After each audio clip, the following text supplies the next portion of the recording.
Hai, malam tadi kita orang tidur buka pintu sebab aircon rosak. Sekali package kena kacau lah. Pagi ni kita nak pergi breakfast dekat luar. Punya ramai kita orang terpaksa tarik meja. Oh ya. I order ni. Okey lah, tapi I pernah rasa yang lagi sedap. Dah kenyang, kita orang gerak pergi museum pula. Tada! Kena bergambar pula. Nak lompat pula. Okey dah, jom masuk. Kita ramai-ramai. Hai. Apa benda lah. Beli tiket dulu. Hey Jose. Melaksan dengan tangan sekali. Untuk pengetahuan you guys, setiap kali stop diorang request nak record macam ni, kenapa tak apa-apa tau. Now kita scan. Okay.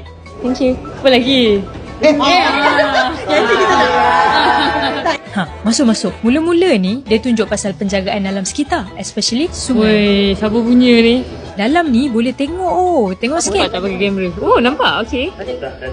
Wah, wish, seronok. Interaktif betul benda-benda Allah kat sini.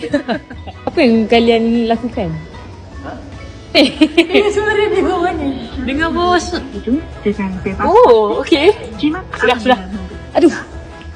Kita orang duk tunggu nak masuk yang ni sebenarnya. Ni kita orang masuk dulu sebab nak ketenangan. Kalau tak, macam hutan rimba. Bahagia I duduk dalam ni.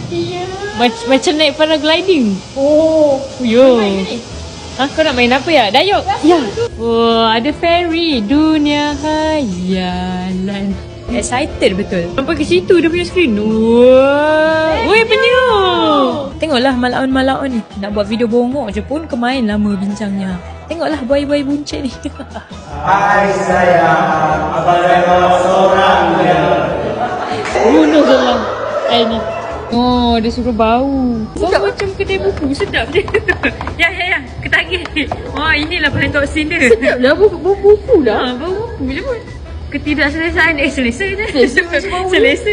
Okay, next. Keamunan alam dan manusia. Apa ni?